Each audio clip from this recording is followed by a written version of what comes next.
암환자의 식사 관리에 대해서 말씀드리겠습니다. 식사 관리는 사실 할 얘기가 너무 많아요. 예전에 저도 굉장히 집착을 했었어요. 소금 공부하는데 한 달 걸립니다. 설탕 공부하는데 한 달 걸리고요. 밀가루 공부하는데 한 달 걸리고요. 이거 다 모아놓으면은 200일 가지고도 공부를 못합니다.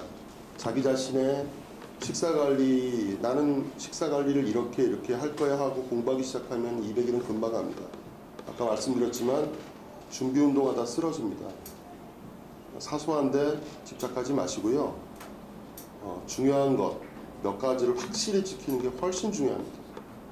사소한 거 잠깐 자기 눈만 속이세요. 밀가루 먹지 말라 그랬습니다. 너무 밀가루가 먹고 싶어. 그럼 잠깐 자기를 속이고 조금만 먹으세요. 이게 안 좋다는 걸 알고 대신 드세요. 그런 식으로 사소한 거는 좀 쉽게 넘어가고 대신 중요한 거에 집중하시기 바랍니다. 오늘 그래서 말씀드리는 것도 중요한 거 위주로 먼저 하겠습니다. 첫 번째, 제일 중요한 게 당 섭취를 줄이자입니다. 얘기를 많이 들어보셨을 거예요. 근데 이게 10년 전만 하더라도 얘기를 별로 안 했었어요. 저는 많이 했었어요. 그때부터. 탄수화물 줄이자, 당 줄이자. 근데 요즘 얘기가 굉장히 많이 되고 있어요.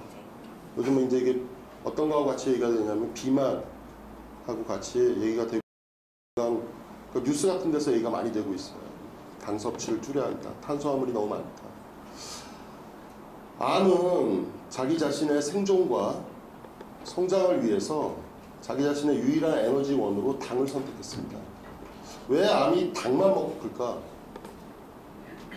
우리 몸에서 당만 먹고 크는 게 있어요. 또 뇌거든요. 왜 뇌는 당만 먹고 클까? 이게 제일 위험한, 제일 소중하잖아요, 뇌가요. 왜 당을 선택했을까 생각해보면 거의 모든 당이 제일 많아서 그래요. 음식물 중에서. 그러니까 어느 곳에서나 당을 섭취할 수 있도록 암세포는 당을 주 먹이로 선택을 한 것 같아요. 대신 정상세포는 기본적으로 당에서 에너지를 얻기도 하지만 지방이나 단백질로부터도 에너지를 얻거든요. 그러면은 당이 거꾸로 봤었을 때 워낙 당이 많으니까 암세포 같은 경우는 먹고 살기 쉽겠지만 거꾸로 우리 입장에서 암을 지금 이겨내야 되는 입장에서는 암세포가 당을 유일한 먹이로 삼은 거에 대한 것을 약점으로 잡아야 돼요. 아, 내가 지금 당하고 지방하고 단백질하고 모두 다 줄일 거야. 이러면 나보고 아무것도 먹지 말라는 소리잖아요. 근데 암이 당을 선택했어요. 아, 내가 당은 줄일 수 있어. 일단 당의 절대량을, 당 섭취 절대량 자체를 줄이셔야 돼요. 왜? 암이 자기 자신의 유일한 생존 에너지원으로서 당을 선택했기 때문에 당을 많이 먹으면서 암을 이겨내는 건 정말 쉽지 않습니다. 오늘 첫 번째 1번 당 섭취를 줄이자. 당은 보통 이제 과당, 포도당, 자당 뭐 이런 것들인데요. 아, 오늘은 포도당을 안 먹어야지, 오늘은 과당을 안 먹어야지, 오늘은 자당을 안 먹어야지 이러지 않지 않습니까? 이 당의 형태로 안 먹거든요. 그래서 우리가 보통 먹는 거는 이제 탄수화물의 형태로 먹죠. 그래가지고 탄수화물을 줄이자 이렇게 말을 바꿔주면 됩니다. 지금부터 실전입니다. 밀가루 음식 200일간 금지입니다. 정말 힘들 때는 잠깐 자기를 속이세요. 사소한 거니까. 근데 안 좋다라는 거 확실히 알고 먹어야 됩니다. 200일간 먹지 마세요. 밀가루 음식이요. 그리고 우리가 당을 제일 많이 섭취하는 게, 밀가루 안 좋은 건 사실 요즘 다 알잖아요. 근데 밥입니다. 밥 한 공기, 흰쌀밥 한 공기가 보통 200g 정도 합니다. 각설탕으로 치면은요, 먹을 때는 밥이지만 설탕으로 치면 20개예요. 내가 20개의 설탕을 먹는 거예요. 밥 이렇게 먹어가지고요, 암 이겨내기 쉽지 않습니다. 암을 좀 굶겨야 되잖아요. 우리가 하는 거는. 암이 너무 배고파서 자기가 생존하고 성장하는데 어려움을 느끼게 만들어야 돼요. 우리 목표는요. 근데 이렇게 암이 제일 좋아하는 거를 매 끼 계속 갖다 주면서 그럼 기도를 해야죠. 아마 이거 먹지 마. 그게 아니지 않습니까? 애를 쓰셔야 돼요. 무조건 반 공기, 100g 넘어가면 안 됩니다. 요양원에서는 보통 70g 정도 드시라고 권유하고 있어요. 그리고 저도 70g까지 가능하다고 생각합니다. 그러면 밥을 안 먹고 배고파서 어떻게 견뎌요? 다른 거 드세요. 그러면 배를 고프자는 게 아니라 다른 거를, 밥이 일단 좀 문제가 되니까, 밥이, 우리가 밥하고 물을 제일 많이 먹잖아요. 공기하고. 그러니까 밥을 좀 줄이자. 이 정도 해야죠. 그리고 굶지 마시고 배고파 하지 마시고요. 다른 걸 좀 많이 드세요. 다른 반찬들이. 두부나 뭐 콩, 채소, 해조류, 어패류, 생선 뭐 이런 것들 충분히 드시면은요 좀 참을 수 있어요. 그리고 금방 익숙해집니다. 어떤 분들은 그래요. 탄수화물은 필수 영양분 아닙니까? 이거 부족하면 결핍증 생기지 않습니까? 우리 지금 넘쳐가지고 암이 생기고요. 우리가 생활하는 데 있어서 탄수화물, 모든 음식에 탄수화물이 들어가 있어요. 콩에는 한 40% 정도 들어가 있고요. 야채에도 10%, 20%다 들어가 있어요. 내가 야채만 먹으니까 탄수화물이 부족하지 않을까요? 야채 안에 충분한 양의 탄수화물이 있습니다. 걱정하지 마시고요. 항상 넘쳐서 문제지 부족해서 문제가 되지는 않아요. 결핍 걱정하지 마시고요. 탄수화물 줄이세요. 그리고 내가 제일 많이 먹는 밥, 물, 공기. 공기는 내 마음대로 못하죠. 가급적이면은 뭐 공기 좋은 데서 생활하시면 좋고. 근데 밥은 바꾸세요. 내가 제일 많이 먹는 거지 않습니까? 유기농 현미밥, 유기농 현미 잡곡밥. 제일 무난하고 좋습니다. 밥이라도 좀 바꾸세요. 유기농 야채 다 먹어야 된다? 솔직히 저는 사소하게 봐요. 옛날에는 목숨 걸었어요. 10년 전에. 모든 거 다 유기농으로 바꾸세요. 근데 6개월 안에 승부를 봐야 돼요. 유기농 먹으면 당연히 좋죠. 당연히 좋고. 그런데 지금 너무 급해요. 급할 때 중요한 것부터 얘기하면요, 유기농보다 중요한 게 당이에요. 당. 그러니까 유기농이 나쁘다는 게 아니라 유기농 할 수 있으면 무조건 하셔야죠. 근데 그거보다 더 중요한 게 당이더라. 밥 바꾸시고요. 유기농 현미 잡곡밥으로요. 그리고 반찬은 이 당질 지수라는 개념을 잘 아셔야 됩니다. 이 당질 지수는요, 어떤 음식이 섭취 후에 당으로 바뀌는 속도와 양을 종합해서 산출한 수치인데요. 오늘 저희가 나눠드린 그 책자에도 다 그래프로 다 나와 있습니다. 그래요. 그 인터넷에도 잘 나와 있거든요. 이 당질 지수가 낮은 음식으로 드셔야 됩니다. 이 당질 지수가 수치로 이렇게 돼 있어요. 어떤 거는 100인 것도 있고 어떤 건 20인 것도 있고. 보통 야채들이 보면 20에서 한 30 정도 돼요. 감자 같은 게 한 60, 70 정도 되고, 감자 구운 거는 한 100 정도 되거든요. 근데 60 이상은 드시지 않는 게 좋아요. 그러니까 당질 지수 60 이하인 음식, 재료를 가지고 음식을 해서 드세요. 가지고 두부, 콩, 채소, 해조류, 어패류, 생선, 보통 이런 것들로 음식들을 해서 드십니다. 정말 맛이 없죠? 200일만 참으십시오. 200일. 평생 하는 거 아닙니다. 반찬 할 게 없어요. 이런 거 가지고. 그런 말씀 마시고 저희 홈페이지 한번 가보십시오. 매일, 거의 매일 암 환자 식단 조리법하고 암 환자 식단표, 요양원에서 지금 현재 암 환자분들이 드시는 거 다 사진으로 올려가지고 저희 홈페이지에 항상 올려놓고 있습니다. 이거 참고하시면요, 거기 지금 이미 수백 개의 반찬들이, 암 환자분들이 편히 드실 수 있는 수백 개의 반찬들을 올려놨습니다. 이거 참고하시면은요, 적절하게, 그리고 보기에도 괜찮아요. 먹기에도 괜찮고 적절하게 드실 수 있으니까 참고하시기 바랍니다. 지금 이거 하고 있습니다. 이렇게 말이 길어진다고 이렇게 쭉 넘어간 게 아니라 이게 제일 중요하니까 제일 길게 얘기하는 거예요. 오늘 여러분이 1번만 머리에 두고 가셔도요, 제가 보기에는 여기 오신 시간 뽑고 가는 겁니다. 당 섭취를 줄이자, 탄수화물 줄이자. 이게 정말 제일 중요해요. 그런 의미에서 과일 좀 줄이십시오. 과일은 무슨 뭐 다 좋다 그러니까 과일이 암에 좋다라고 생각하세요. 과일이 좋은 점도 있습니다. 그렇지만 과일은 당을 가장 빨리 흡수하는 과당이라고 돼 있잖아요. 과일 먹으면 혈당 바로 올라갑니다. 그럼 암세포 그냥 그거 그대로 다 먹어요. 과일 섭취 줄이시고요. 제가 먹지 말라는 얘기는 안 합니다. 드셔도 되는데요. 과일을 절대 배불리 드시지 마시고 입맛만 보세요. 그리고 절대 식후에 드시지 마세요. 식전에 드세요. 과일 굉장히 중요합니다. 과일은 입맛만 보자. 토마토는요. 토마토는 과일이 아닙니다. 토마토는 채소죠. 토마토 같은 경우도 너무 많이 암에 좋다고 해가지고 너무 많이 먹고 이러면 안 돼요. 어떤 음식이든지 제가 이 뒤에 이거 있죠? 절대 가식하지 말자. 어떤 음식이든지 가식하는 거는 이 세 번째예요. 적정량을 항상 드셔야 됩니다.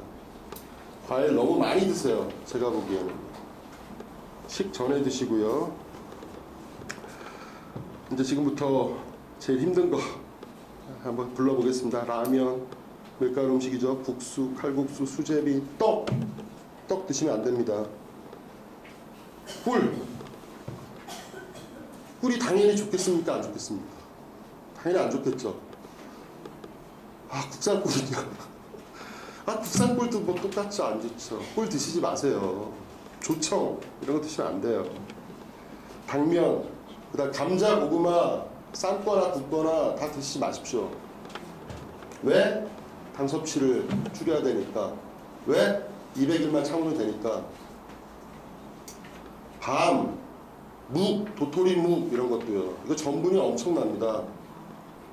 빵, 당연하죠. 밀가루 음식이니까요. 옥수수 200일만 참으시기 바랍니다. 과자, 아이스크림, 사탕, 껌, 음료수 이런 거는 뭐 당연히 우리가 건강을 위해서 상식적으로 안 드시는 건데 암 환자분들이 드시면 좋겠습니까? 안 드셔야죠. 이렇게 당 섭취를 최대한 줄이자 그런 말씀을 드렸습니다. 당의 이 목표는 뭐라고요? 암은 당을 자기 자신의 생존과 성장을 위한 유일한 에너지원으로 선택을 했습니다. 우리가 암에게 당 섭취를 절대량을 줄임으로써 암이 성장하고 생존하는 데 있어서 곤란을 겪도록, 그러니까 우리가 공격하는 건 이 방식이에요. 곤란을 겪도록, 정말 힘들어, 이거를 암한테 줘야 됩니다. 그래서 당, 즉 탄수화물 섭취량, 절대 섭취량입니다. 양을 일단 무조건 줄이자. 밥을 줄이십시오. 밀가루 음식 줄이십시오. 과일 줄이세요. 물 한 잔 마시고 하겠습니다. 당 섭취 줄이자. 요것만 머릿속에 확실히 짚고 가셔도요. 저는 오늘 밥값 한 겁니다. 두 번째, 식후 혈당을 낮추자. 이렇게 내가 당 섭취를 줄이면요, 우리 피 속에 그 혈당이 이제 정상적인 혈당을 유지를 하게 되면 그 사이에는 암은 못 큽니다. 왜냐하면은 암은 정상세포에 비해서 약 20배의 당을 필요로 해요. 그렇기 때문에 피 속의 혈당 자체가 정상적으로만 유지된다 그러면은 암은 그동안에 성장을 안 해요. 이론적으로는 혈당 수치만 정상적으로 안정적으로 유지를 한다면 암은 성장을 멈추고 사멸합니다. 이론적으로는. 왜? 이론이니까. 근데 우리 몸은 건강하신 분이건 암 환자분이시건 아니면 당뇨병 환자분이시건 어떤 문제가 있냐면은 식후에 30분에서 한 2시간 정도 사이에 혈당이 이제 피크를 찍어요. 혈당이 쭉 올라가죠. 그래가지고 우리가 식후 혈당, 식전 혈당하고 식후 혈당하고 다르지 않습니까? 그래가지고 이 식후 혈당이 올라가면 우리 몸에서 뭘 합니까? 인슐린을 만들어내죠. 근데 인슐린이 미리 준비가 돼 있던 게 아니래가지고 혈당이 올라가면 그때 인슐린을 만들어요. 그래서 분비를 하기 시작합니다. 그러면 실제로 혈당이 떨어지는 데까지는 한 3시간 정도 걸려요. 이 사이에 굶주렸던 암은 모든 자기 생존과 성장에 필요한 모든 에너지원을 아주 충분히 섭취를 합니다. 이걸 하루에 3번을 섭취합니다. 하루에 3번이면 9시간이에요. 도저히 이 혈당, 기본적으로 당 섭취를 최대한 줄여놓고 그 다음에 이 식후 혈당을 낮춰주는 노력들을 하셔야 돼요. 이걸 안 하면 거의 무방비로 당합니다. 그러니까 암이 가장 많이 클 때는 식후예요. 그래서 아까 말씀드렸죠. 운동의 목표가 뭐라고요? 식후 혈당을 낮추자. 두 번째 목표죠. 첫 번째 목표는 산소를 공급하는 거고요.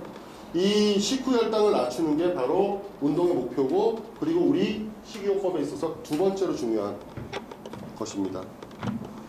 그래서 이 식후 혈당을 낮추는 방법으로는요, 아까 이미 말씀드린 건데요, 음식 자체를 일단 적게 먹어야 되겠죠. 아까 당질 지수, 그렇죠? 이 당질 지수가 낮은 음식으로 일단 드셔야 돼요. 당질 지수가 너무 높은 음식을 먹고 식후 혈당이 안 올라가길 기대한다는 건 좀 무리죠. 그럼 두 번째, 음식을 조리하실 때요, 가급적이면 재료 본연의 맛이 가장 살아있는 방향으로 조리를 하셔야 됩니다. 우리가 조리 시간이 길어질수록, 그리고 양념을 많이 할수록, 이럴수록 우리 몸에서 흡수가 되게 빨라요. 그래서 당 수치가 쫙 올라갑니다. 그래서 음식 순서, 조리하는 법도 좀 바꾸셔야 돼요. 가급적이면은 재료 본연의 맛을 살려주는 쪽으로요. 조리는 짧고 간단하게 한다. 그다음 세 번째, 이제 먹는 순서를 좀 바꾸셔야 됩니다. 그러니까 우리가 보통 밥하고 반찬하고 이제 같이 먹잖아요. 근데 여기서도 그게 나쁘다라는 건 아닌데 한 200일만 좀 순서를 좀 바꿔보세요. 그리고 샐러드 같은 거, 야채류 있지 않습니까? 야채류를 좀 먼저 드시고 좀 드세요. 이유는 여기 다 들어가 있습니다. 시간이 좀 부족한 것 같아가지고 제가 좀 빨리빨리 나갈게요. 가지고 식사하실 때 먹는 순서 조금 바꿔주시죠. 야채류하고 단백질을 좀 먼저 먹고요. 탄수화물을 가장 마지막에 드십시오. 그럼 우리가 먹었던 야채류의 비타민이라든지 미네랄이 이 당이 좀 늦게 흡수되도록 해주는 역할을 해요. 그래가지고 아무래도 당 수치가 좀 낮아집니다. 그러니까 우리가 보통 서양 식사를 하다 보면은 샐러드를 제일 먼저 이제 에피타이저인가요? 이걸로 먹잖아요. 그러니까 그 이유가 아마 건강과 관련돼서는 그런 이유가 있나 보다 이렇게 생각이 들어요. 그리고 또 이제 중국 분들, 우리나라 중국집 말고 이제 중국에 가서 이제 그 코스를 먹다 보면은 배불리 야채하고 그다음에 단백질을, 고기를 되게 먹었는데 마지막에 항상 주식이라고 해서 밥이라든지 그 면 같은 게 나오잖아요. 그런 것처럼 그 순서를 보세요. 야채를 빨리 먹고 그 다음에 밥은 마지막에 먹자. 이렇게.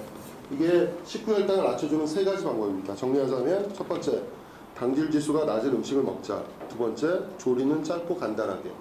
세 번째, 탄수화물은 가장 마지막에 먹자. 어차피 먹는 거 이왕이면 200일만 좀 지키시면은 이왕 좋다라는데 손해볼 게 없지 않습니까? 이렇게 하시고요. 내가 식후 혈당을 낮추고 당섭치를 줄이기 위해서 되게 애를 많이 썼어요. 근데 많이 먹으면 무용지물이 되겠죠. 아무리 조리를 이렇게 하고 좀 탄수화물을 늦게 먹고 당질 지수가 낮은 음식을 먹는다 하더라도 너무 많이 먹으면 아무 소용이 없는 거예요. 과식 앞엔 장사가 없어요. 그러니까 3번은 1번하고 2번의 보충적인, 그러니까 3번이 안 되는 상태에서 너무 많이 먹은 상태에서 아무리 뭐 당 수치를 줄여라, 뭐 식사를 뒤에 해라, 이게 뭐가 의미가 있겠습니까? 그러니까 과식은요 절대로 안 됩니다. 그게 안 좋아요. 더 안 좋은 이유는요 하나 더예요. 우리 몸의 모든 장기는요, 우리 몸의 생존을 하기 위해서 가장 필수적인 그 기능 자체가 이 소화하고 관련된 겁니다. 그러니까 소화, 음식물을 먹고 그리고 이 소화 과정에 거의 모든 장기가 다 동원이 되고 있어요. 근데 또 우리가 음식을 많이 먹고 자면 아침에 피곤한 경우가 있어요. 왜냐하면 에너지를 너무 많이 뺏겨버려요. 그러니까 소화에 에너지를 너무 많이 뺏겨요. 과식을 하게 되면. 아까 말씀드렸지만 암하고 싸워야 돼. 내가 간입니다 지금요. 그래서 암이 조금 있어요. 내 간은 지금 암하고 한창 싸워야 되고 이러고 있는데 내가 계속 먹어대면 너는 암에 걸렸으니까 열애가 안 되거든요. 얘는 또 잠깐 암하고 싸우던 그 전투를 멈추고 그 체력을, 암하고 싸울 힘을 빼가지고 소화하는 데 써야 되는 거예요. 우리가 이러면 안 되겠죠. 딱 200일만요 과식하지 마십시오. 그 이후에는요, 아까도 말씀드렸지만 좀 여유를 가지셔도 돼요. 여유 가지신다는 게 식사하는 데 있어서 여유 가지셔도 되고요. 여러 가지 면에서 암이 성장을 한 번만 멈추잖아요. 그럼 어떤 현상이 발생하냐면요, 우리가 암의 정의 자체가 성장이에요. 본능적인 성장. 그러기 위해서 모든 암은 염증을 일으키고 통증을 일으키고 이러거든요. 근데 암이 성장을 멈춘다? 성장을 멈추는 게 아니라 성장을 못하는 거죠. 왜? 내 몸의 환경 자체가 암이 성장하기에 불리한 환경이 돼서 내가 꽉 눌러주는 거죠. 이렇게 멈추면 물혹에 불과해요. 그때부터는 피 수치 이런 거 검사하면은요 거의 정상인보다 훨씬 더 좋게 나와요. 이런 노력하시는 분들은. 그때부터는요 어떤 싸움이 벌어지냐면 200일 내가 이렇게 1번, 2번, 3번 정도를 노력해가지고 6개월 동안에 암의 성장이 멈췄다. 그 다음부터는요 내 몸 상태는요 통증이 있으셨던 분들은 통증이 없고 모든 혈액 수치, 모든 종양 수치는 다 정상으로 돌아옵니다. 암의 성장이 멈추면은요 내 몸은 이런 얘기를 듣기 시작해요. 피 하나는 끝내줘요. 또는 이 사람 암 환자 맞아? 이런 얘기 듣기 시작합니다. 확실합니다. 6개월 동안, 200일 동안 그런 노력하시고요. 그러면 암은 언제 없어져요? 그건 아무도 모릅니다. 어떤 분은 1년이 될 수도 있고 어떤 분은 2년이 될 수도 있고 아 내가 노력하면은 조금씩 절대 그런 일 없습니다. 제 경험상으로는 암이 멈추고 나서 한 2년 정도 후에 암이 없어지신 분이 있었어요. 멈추고 나서요. 말기암이셨는데 그분은 한 달 전까지도 암은 사이즈가 그대로 있었어요. 한 달 전까지. 대신 왜냐하면 대장 내시경, 대장암이었기 때문에 대장 내시경을 했기 때문에 암을 제가 항상 볼 수 있었어요. 그러니까 사이즈는 그대로. 대신 암이 막 이렇게 화나 있지 않아요. 암이 막 이 성장을 할 때는 굉장히 화가 나 있어요. 내시경 같은 거 보시면은 막 태백산맥이에요. 백두산맥이에요. 근데 암이 성장을 멈추면은 사이즈는 그대로인데 어떠냐면 굉장히 순해요. 이렇게 평탄하게. 암이 성장할 때는 막 피가 나요. 옆에 고름이 막 껴있어요. 근데 암이 성장을 멈추고 나서는 아주 평탄하게 깨끗해요. 그냥 똑같아요. 특별히 얘가 나쁜 아이라는 생각이 안 들 정도예요. 근데 2년 후에 없어질 때 그 바로 한 달 전까지도 암은 그대로 있었어요. 크기 자체로. 아, 그러면서 많이 느꼈어요. 이런 분들을 제가 많이 봤어요. 조금씩 안 없어집니다. 암은 버틸 때까지 최소한 사이즈를 안 줄이고 계속 버텨요. 그러다가 없어질 때는 제일 빠른 분은 제가 보기에 한 2주? 아니면 한 달 정도? 없어질 때는 그렇게 빨리 없어지시더라고요. 왜 그런지는 저도 몰라요. 제가 경험한 거니까. 3번까지. 이게 사실 제일 중요한 거였습니다. 첫 번째, 간섭실 최대한 자 10혈당을 낮추자. 그 다음 절대 가식하지 말자.